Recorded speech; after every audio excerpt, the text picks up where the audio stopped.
Hello, my name is Austin Savage. I am the managing director here at 95 Network, and today we are back with another story to share with you guys in our series of stories we're sharing this month. I'm excited to introduce you guys to Heather Robertson, who is the associate pastor over at Pekin First United Methodist Church in Pekin, Illinois. And they have just an incredible story as we got to sponsor them through our Healthy Steps grant initiative. I believe it was last year, Heather, that we did that, or maybe it was over the course of this past year. Yeah, over the course of 2019. And so we've been really excited to just kind of see the steps that they've taken. And so, Heather, thank you for being willing to hang out with me today and share your story.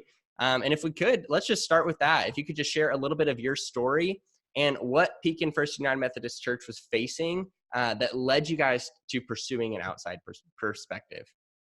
Awesome. So thank you so much for the opportunity to share our story. We are kind of a mid-sized small church. So our average attendance is in the 200s, the low 200s. But we, like many mainline denominational churches, have seen our numbers going down as far as giving and as far as attendance and as far as people.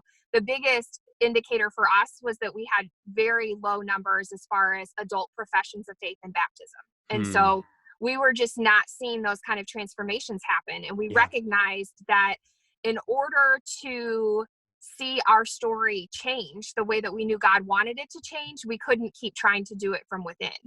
And so we had read The Unstuck Church as a staff. And one of our lay leaders, who's just a powerhouse, heard about the 95 Network Healthy Steps grant and said, we need to apply for this. And so she and I sat down, we got on a call with Mark Meyer from Unstuck. We got on another call with Dale, and we were just blown away that this option was even out there for us. We immediately both became members of 95 Network because we were all Which is awesome. Yeah. Which was so cool. We attended an event. We loved it so much. We both want to come to another one, even if the content was exactly the same agenda. We're like, let's do it again, like once a year at least, to hear this information again. And so we went through the process. It was the simplest grant process I've ever experienced in my life. I literally, from the first minute, could tell that 95 Network was exactly who they said they were. They were all about seeing churches flourish so that the kingdom of God can spread. And they want to help churches that have gotten stuck in a rut, that have gotten doing the same thing forever, have new life and vitality. And it truly was remarkable what it was like to go through the process. Everything, communication was amazing. If we had questions, they were answered immediately. And we were in close personal contact with everyone involved. And it was just truly, truly incredible to get to be a part of that, because we didn't know that 95 Network existed before it kind of came through with this Unstuck connection that we had, because we started listening to the podcasts and following Tony Morgan. And so we heard about it, and I mean, it was just unbelievable. Yeah. Man, this is such an encouragement to me. I love this. So let's talk about the grant. What role did that play specifically in your guys' ability to bring in Unstuck and take those steps towards health?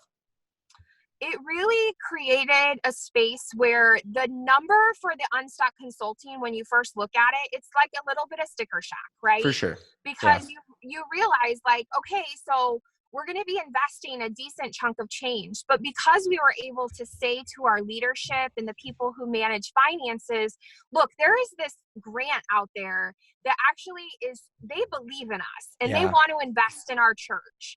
And so let's invest with them.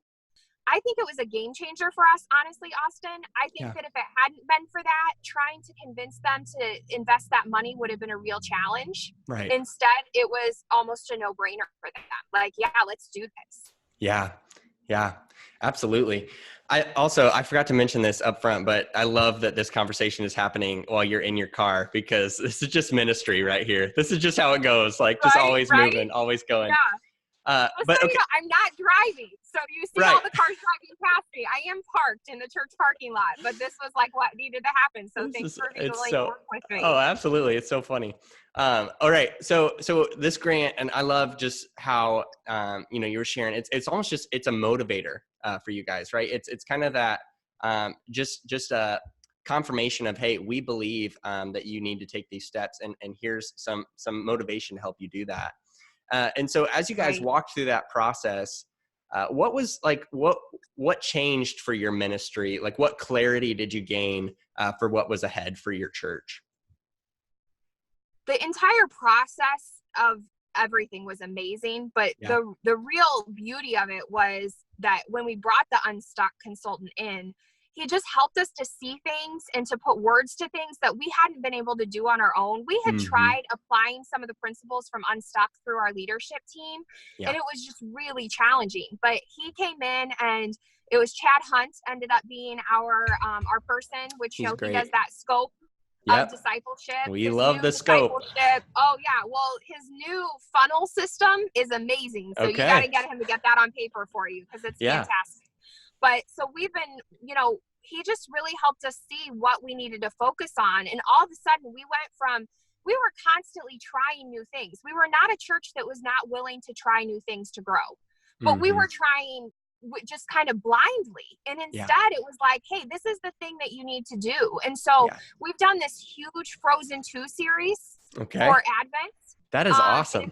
The movie from Frozen 2 is like, God wrote the lyrics. Unbelievable. And so we did this Frozen 2 series that Chad really helped walk our directing pastor through, like how to move through these things. And he worked with our invite culture team to help them think it through. Austin, I cannot tell you what we have seen unfold. Literally hundreds of people connecting to our church community and feeling loved and supported and encouraged. We had a Facebook review this week of a woman who was like, this church made my family feel so loved. We had never met her before. And she came for a Frozen photo op and was met with love and grace of Jesus. And she literally was like, took to Facebook to let people know, like, this church is a safe, healthy home that you could find for your family. And that was unbelievable. I mean, we were just literally over the moon. Our children's ministry director sending it to me in text, like circled, you know what I like? Look at what happened. What is happening? Yeah, it was awesome. It was awesome. Man, this is so cool. And I feel like, we talked even a little bit before this like recorded conversation. And I just feel like you have just a refreshed energy and like excitement about what God is doing, not only in Pekin First United Methodist Church, but also just in like the community. Like God is doing something, and it's really cool to just see that, like the momentum of that kind of unfold for you guys. It's awesome. I love it. So last question for you, Heather. You attended, and you mentioned this, you attended a 95 Network event. I think it was over in Davenport, Iowa, earlier this year. It was. And in March, I think. Okay. Yeah, I think it was, probably March. And so first off, what was that experience like? And what were the biggest takeaways for you? Whether it was like something specific or just like the culture or whatever, what were the specific takeaways for you from that event? For me, one of the big pieces was discipleship path, because that is the area that I really focus on as the associate pastor here. So just having some really rock solid resources for that was huge for me, because those are not easy to get. You would think that, we're all here making disciples. We would just have endless resources, but trying to quantify what that looks like is really challenging. We had a team work on that for years and not have reached the point that I was at when I left that workshop. In the way that I was thinking about it and the way we needed to approach it. And so that was incredibly powerful for me. But most of all, it was just, there was this shared space that like, we're all in this together. And a lot of the people that were there were more local. We were kind of the further travel, but you're local to us. So that was I was going to say, we had the same drive. It's such a funny world, right? And so for us, I think we just having that space really focus. Everything we heard that day was meaningful, not like fluff or extra, or like we were going, I didn't really care for that part. And I just love Dale's mentality too when he said, when people ask how big's your church, I pastor a church of about 1,000. Like, just clear it, like leveling the playing field. Because it does not matter how big our churches are. What matters is how many people are coming to know the love of Jesus. And so seeing that like level playing field the minute you walked in the door just took so much stress off. Every single ministry event should be asking people to do that exact thing the minute they walk in the door. Like, let go of all the trappings that people have told you are the most important thing, and remember why you started this in the first place. Yeah. Because you didn't do this because you thought you were going to pastor a church of over 1,000 people. You did this because Jesus changed your life, and you felt called and equipped by God and God alone to be a part of the mission to help other people experience what you have experienced, and to continue to grow in your own faith journey, and to continue to see how that can work in your life. And so I felt like everything about it was just, it was so motivating. It was encouraging. It was affirming. But it also was just meant to be like, hey, we're in this together, folks. Like, this is not a competition. And so that was really powerful. Man, this has been so good, Heather. I love your excitement. I love your energy. There's some cool things happening in your church, and we're so glad that we got to sponsor you. And for all of those watching, the reason that we're really doing this series of stories is because the reality is we can only sponsor churches just like Heather's because of the support and the people who are standing with us on this journey of helping small churches.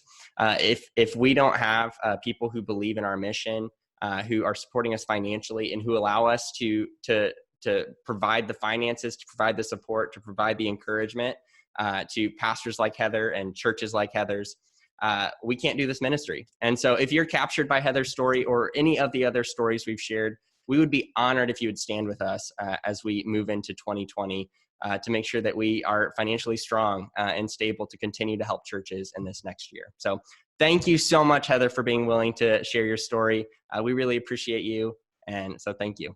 Thank you, Austin. Have a great day, and Merry Christmas, everyone. Give to 95 Network. Don't let this story be the last one. Thanks so much.